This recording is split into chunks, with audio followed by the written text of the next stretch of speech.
Well, after little more than an hour's drive from Rohnert Park, I'm now finally at the Western Railway Museum.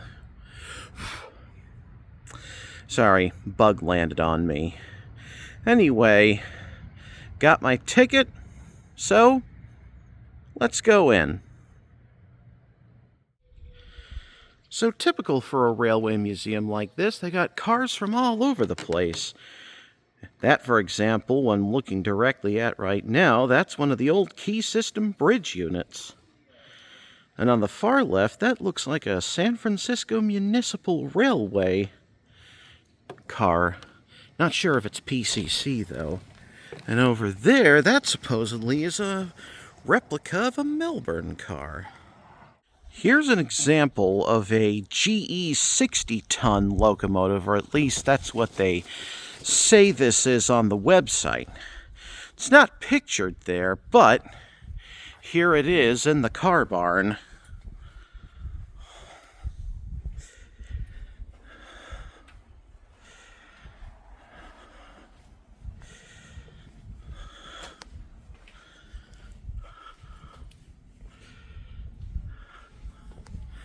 Meanwhile, over here, says this coach is a Southern Pacific coach. I think Southern Pacific did have some interurban services, but this museum uses a portion of trackage of the old Sacramento and Northern interurban. Then, of course, there were interurban services, I believe, by the Northwestern Pacific, which ran in Sonoma and Marin counties. Meanwhile, here, cars like this used to run out to the Saltaire Pavilion back in the day. And here's one of the pièces de résistance. We're getting a closer look at a bridge unit.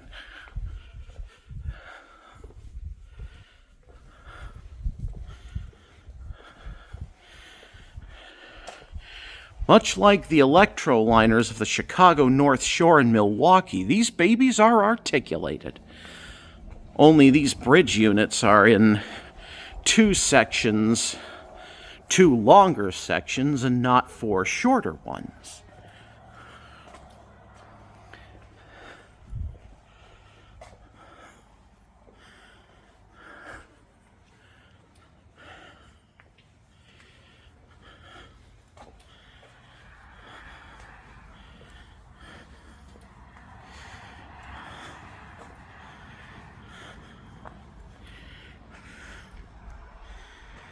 Yeah, let's go actually take a ride now.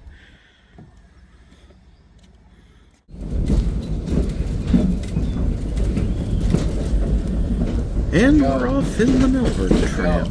Meanwhile, let's take a look at that. That's a Siemens Duva U2 from San Diego.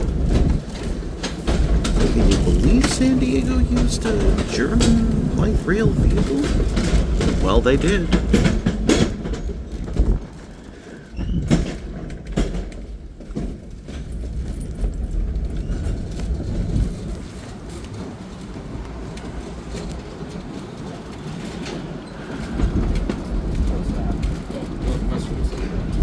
I just got through riding the Smart Train, but I've also rode back in the 80s.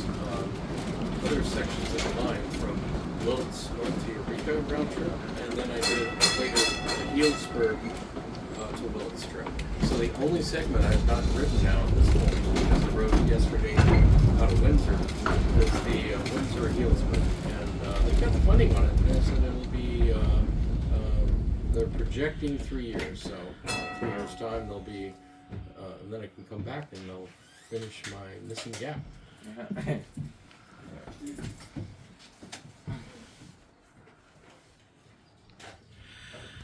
Here we have a typical station of small towns. A little bit about the history of our museum site, and you look straight out the front.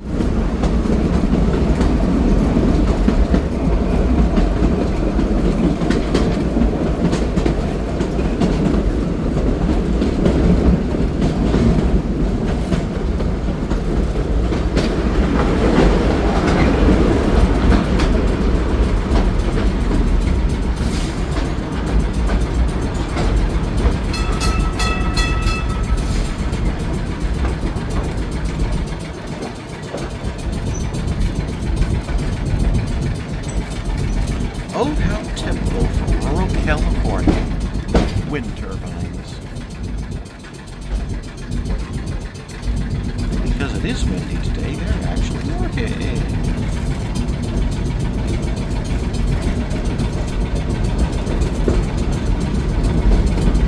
Some trees and bushes in the wind, too.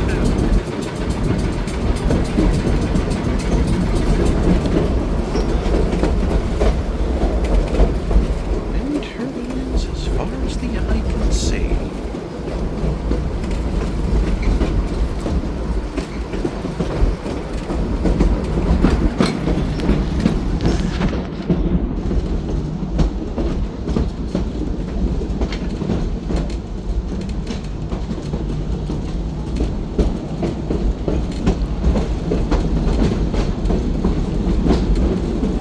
Meanwhile, here on the inside of the car, I've actually got some old advertisements from Australia.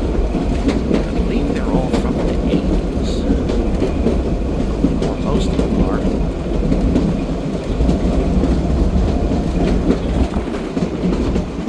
Right now, actually on a segment of the Sacramento North Winter. By the way, here's some freight cars. And an old passenger car. And more freight cars.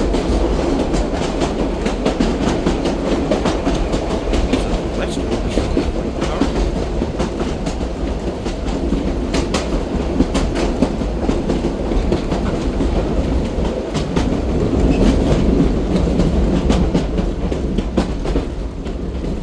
Coming up, there's an old freight car.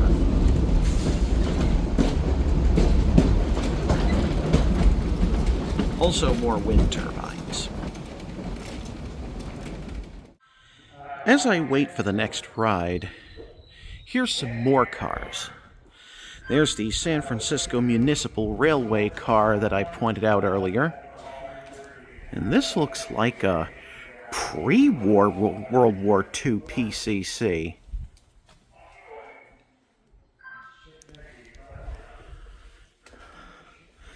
Pre-wars don't have the little windows up at the top.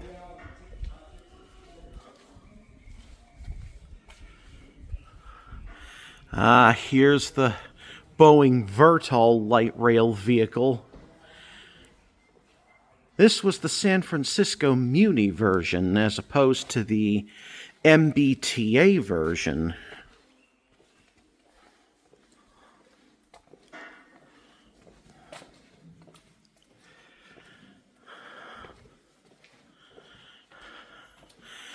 Now we're coming up to an example of a post-war PCC. There's the little windows I mentioned earlier that allowed standing passengers to see more vis-a-vis sitting passengers. Also some freight cars, because somehow it wouldn't be a railroad museum without them. And that, I believe, is a GE 44-ton locomotive, probably awaiting restoration.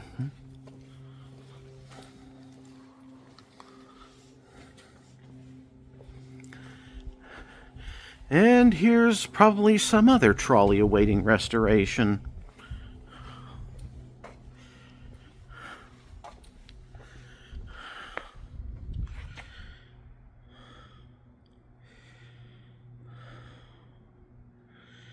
All right, let's go back.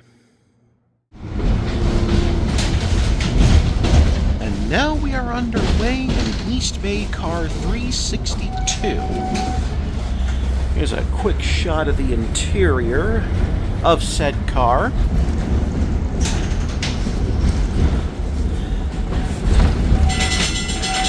Now folks, just off to the left-hand side of the train, that is Lapland Park. If you want to enjoy a nice picnic lunch before or after your train trip, you can always do so there. Plenty of picnic benches ready for you. And if you brought some recreation equipment, like to play ball or whatnot, you're welcome to do that in Lapland Park as well. Now off to our left-hand side is a big metal building. What is that? Looks like a warehouse, right? Well, that's kind of what it is. It's a warehouse for trains. Well, that's what it will be in a couple years or so. That is Car House 4. Car House 4 is going to be our newest storage facility here at the Western Railway Museum. Once again, in just a few years, we'll be moving much of our equipment that's currently in Car House 1, that's the big open-air car house that you walk past on your way down to board this train. We'll be moving it into Car House 4. That way we can get all of our equipment in a nice, covered, climate-controlled facility and out of the elements. So a lot of our equipment is around 100 years old, such as this car. This car is almost 115. So we really don't want to keep it outside any longer than we have to. This right here is an actual warehouse. That's called Blakemore Warehouse. We have a lot of our maintenance equipment stored in there. Now just off to the left now, on the far side, that is Car House 3. That's the big car house all across the way. Ted will be leading a guided tour of Car House 3 at the end of our trip. You get to see a lot of equipment that you can't see outside of the tour. So I do highly recommend it. And Ted is a wonderful tour guide as well. So once again, that'll be at the end of our trip once we get back here to the museum in approximately 45 or so minutes. If anyone has any questions about any of our equipment, about our museum or anything, feel free to flag me down. I'll be happy to answer those questions for you. If I don't know the answer, I'll make something up. And if you know the answer, then you call me out, I'll feel like I have egg on my face. Yeah, like I said before, this is an actual second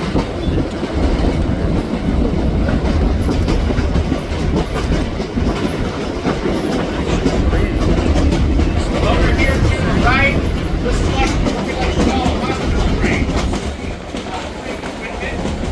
These boxcars over here are used for us to store things. That tanker that we just passed there was modified to carry 10,000 gallons of water. That was our emergency water supply in case we had a fire break out. Right over here is a steam crate from Southern Pacific. We actually sold that about 10 to 20 years ago, and the person who bought it still hasn't figured out how to get it to where we need to bring it. So we are coming up to a stop now because we have a stop sign, and I will explain more about this particular stop in just a moment. Please remain on board the car. This is not a passenger stop. And now we bring up what we call Caravan. Full power.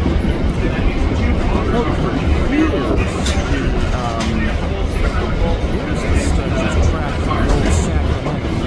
Slowly eliminate resistance.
that power plant is where the train would drive onto the ferry. So now we're On the about Pittsburgh to side, turn and this the thing ferry would around. come over to Chip's Thankfully, Landing on this car is a side. double ender. Basically, it has controls on both ends.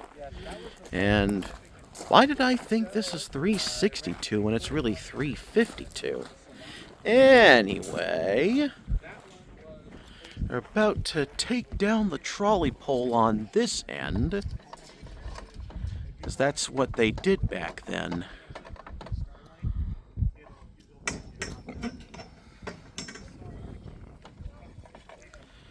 Some kind of a catch. At the Because pole. we don't trust the retriever, we wrap it around in case it happened to come out of the hook. Gotcha. Kind of a catch.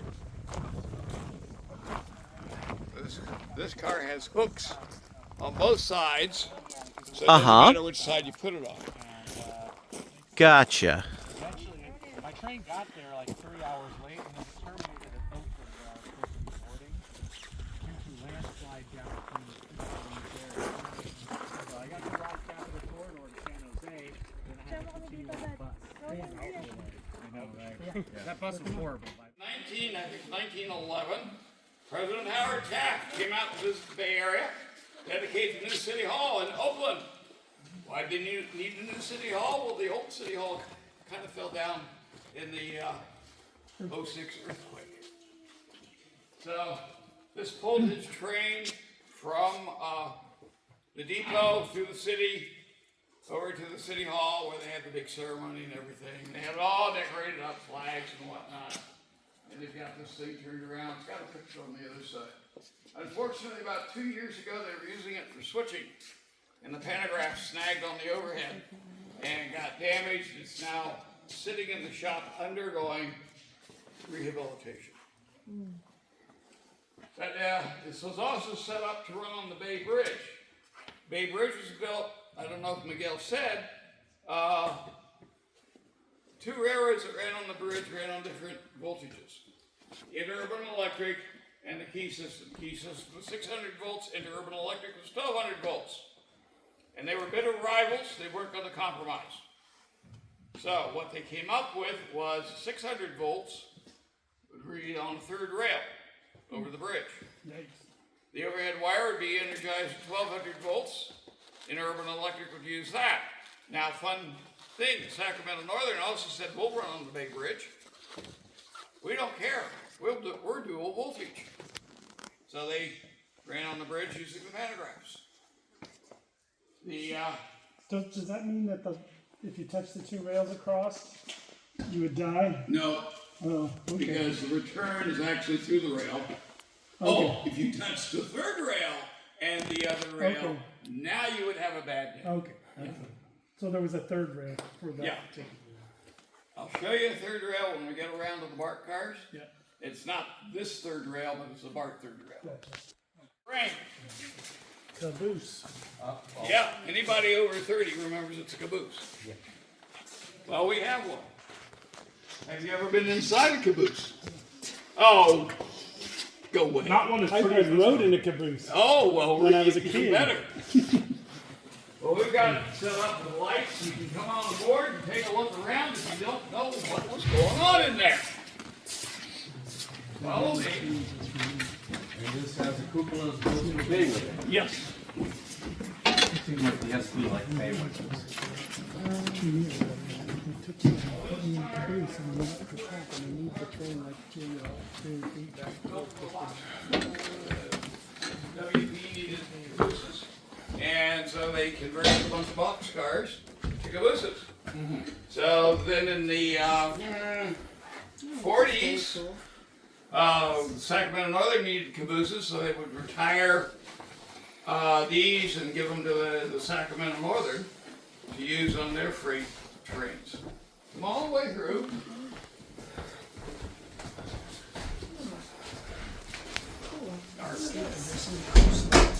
Yeah, if you notice, this has bunks because the crews could use this as living quarters when they were stopped at distant terminals. Save on hotel fees. Crew would sit up there, watch the train as they go around the curve, see if there are any defects. Dragging equipment, bad bearings, known as hot boxes. And then they had a valve, they could turn the valve and bring the train to a stop and go check the problem out. Also had a bathroom in there, a water tank, cook on the wood stove over there. They called them crummies because a bunch of men, you know how well they kept clean. What is this for you? Way cars, cabin So cars. it's all like the holes, I didn't understand. Oh, so that water and Fans, I see. and they call them fans because they call them brake fans in Britain because that was the failing brakes for the trains before they had air. And that's what SP wanted to replace, however, it was regular automobile type vans with what wound up being Caltrain. So they had the title of the headlines in the newspaper, SP, the public van. Yes. Okay, we're going to go in a car, take a look at travel up through the 1940s. We're going to go up. I want you guys to go to the left. Follow me in, grab a seat. Don't worry about the buzzing, that's just taking it down to 32 volts per watt. A little mark. Come through this one.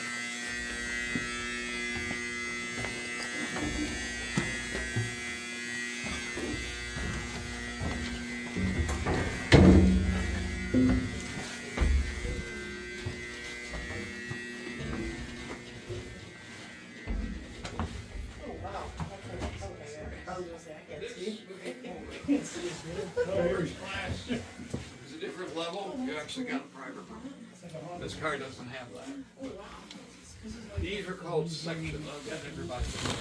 Go ahead, have a seat. And they had curtains to give you some privacy. Don't pull those down. They're rather old. Come on in. Come on in. We don't.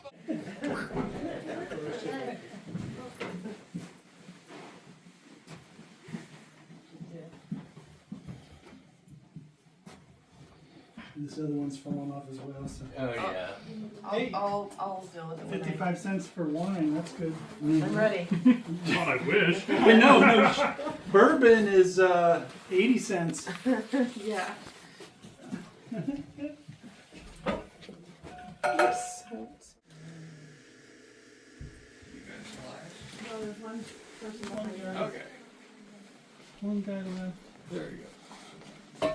So, Oh, look at this. if you had a Pullman ticket today on a long distance train, like from Chicago to San Francisco, you got to hang out in the parlor car. Now here you could get a beverage, and they would have a smoking section. If you wanted to see the scenery, but you didn't want to, yes, people did travel that way when they had no money. Yeah, basically that's, Ride the rods. yeah. Or in boxcar, side door Pullman, I think it was jokingly referred to also. Because boxcars, even when they're loaded, Ford, which is built in 1909, so it's over 100 years old. It was the last operating steam locomotive on the Western Pacific. In the 1950s, it was used in the film Pollyanna, a Disney film with Haley Mills, who for us near teens was a heartthrob. Haley Mills, oh my goodness. This was not a coal-fired engine, it was an oil-fired engine. If you want to know how it works, you got the water and the fuel oil back there in the tender. Fuel oil was something called bunker C, which meant it had the consistency of paraffin. You actually had to heat it up for it to flow down, and then there'd be a sprayer here, spraying the oil into the firebox where it would ignite, burn very hot, heat up the water, and on the other side, 90 degrees off, not 180 degrees, if you didn't know that. You guys who are railroad fans, you know that. Not a lot of people know that. Yeah, I wrote behind this one pages ago of just over here. Oh, yeah. Yeah. That was the early 80s. Yep, you're right. Through lights, they could tell what train was coming in, so they could direct it to the proper track. And, you know, they assign the train a number as it goes across. They're going to know, okay, well, back in the day with the 3 railroads, they know, okay, Sacramento Northern, because they had like 4 trains a day. No, more than that. Never mind. You see it, and then the third rail shoe on Bart, which is overrunning. And the pad here is actually the original control system, because at each station they had a sine wave wire in that thing, and the car would read that and know where it was in the station, so it would stop on the same mark every time. That's why Bart, you can stand in the place and the car will come right in front of you and the doors will open. And it never was supposed to have a driver originally. Yeah, well, that worked. Until someone got on the tracks. And Yeah. This is fiberglass. It's hard to tell, but this whole thing's fiberglass. Yep. It looks like metal, but it's fiberglass. You can see, if you get the right light, you can see that. So if you want to go inside, we can go down to the last car here. I'm going on and on. I'll take you over to the other side here in a couple of minutes if you want. And like I say, if you want to go, please feel free. I will not get upset too much. So these cars are pre-art. They're part of Interurban Electric. So these ran in the East Bay and also across the Bay Bridge. And they found various uses. Some of the cars ended up going down to Los Angeles. Most of the Los Angeles cars actually came from Northwestern Pacific, at least for the steel ones. These originally had rectangular windows, but then they decided to go with the porthole windows, less glass.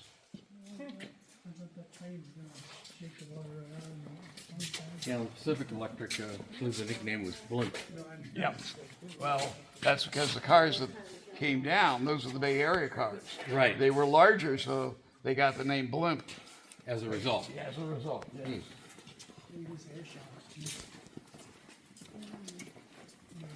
Now let's see if the lights are turned on. They're supposed to be automatic.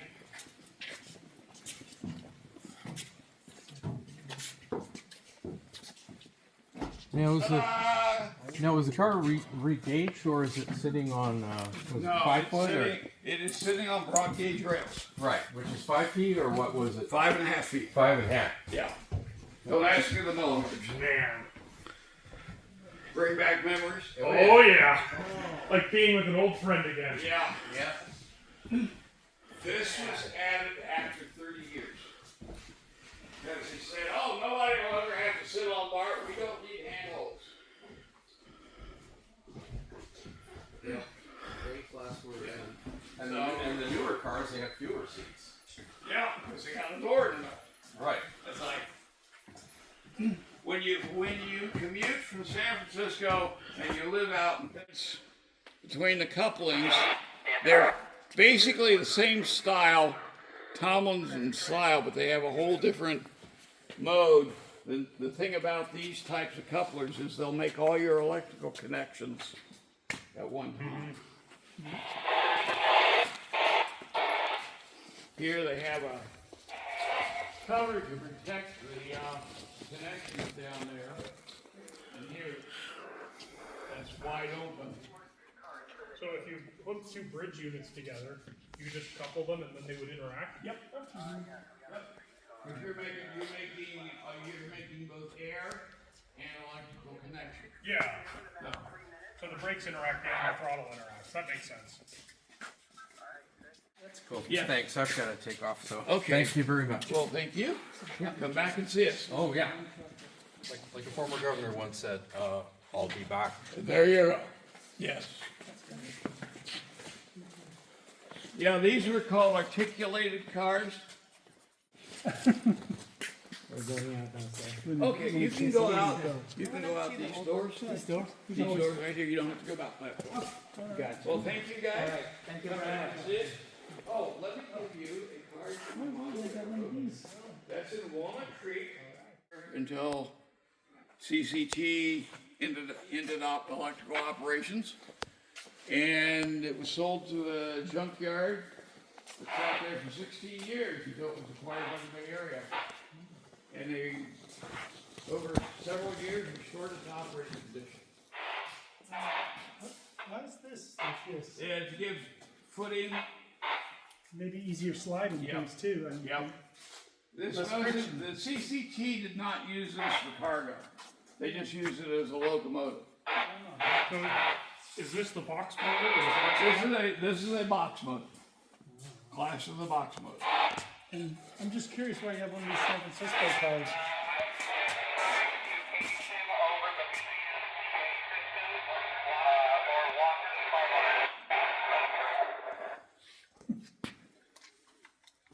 I don't know. Copy, I'll Oh. try to make out. Ted to say, over. Hey, go ahead. What do you need, over? I need a motorman for the streetcar ride. Almost due, over. I will be up in a few minutes, over. Yes. Okay, let's go. Let me show you the last set of cars. And then I gotta go back. I gotta run the streetcar. Sounds like we got riders. So, these cars, and then the orange one down there, these go back 1880s. These were built to run on the New York elevators that were pulled by little steam locomotives. Till New York got tired of smoke and said, hey, you gotta electrify all your rail lines in New York City. So they put motors and electrical equipment on these cars, ran them, and then in 1931 they shut down the Second Avenue L because we're gonna build subway. We don't need Second Avenue L, we'll take it down. So these cars are in surplus, got stored. And we're back to that little incident in Pearl Harbor. Be used as a towing bar or a lever. This was a wrecker. And if you notice, they cheated. The trucks only have single motors. They use the rodding to power both wheel sets. Oh yeah, I see it now. Yeah, oh that's cool. And that, as they say, is that. Got one more day here, but that's really just to fly back. Good news, though, will be that when I get back into San Francisco, they'll actually be running the streetcars on the Market Street line. See you then.